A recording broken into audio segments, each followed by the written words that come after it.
concept of today is to really give people a better understanding of the practical nature of container transport. So what's driving people's behaviour at any point in time, and how do they interact with each other? What are their roles and responsibilities? So from an insurance point of view, it's good for them to know because they're interacting with their clients for both cargo insurance and transport insurance. Hi, I'm Neil Chambers from Container Transport Alliance Australia.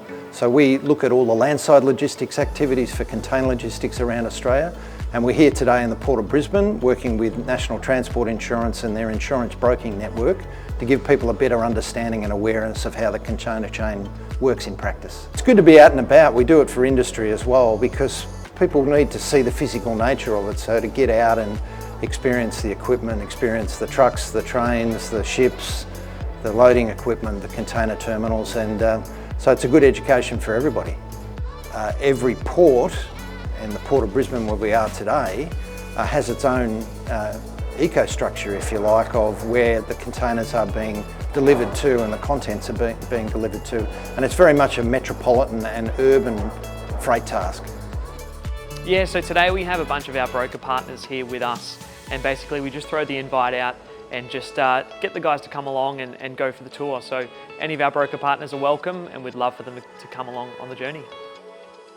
So for me, the best part out of today is getting out of my usual environment in the office, coming out here and seeing hands-on what happens, the supply chain in logistics especially, and it gives me a greater understanding of what actually goes on and what we do as a company as well in our marine product.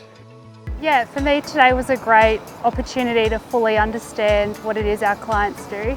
As a transport specialist, it's really important that when I walk into someone's office, I can grasp a full understanding of their operations from start to finish. So today gives me the opportunity to go in and speak a bit more deeper and have a full understanding of their day-to-day operation. I really enjoyed the whole thing. It gives us a lot of information over the oversight of how the port operation goes. So I enjoyed it. Then you actually get to see how it really works.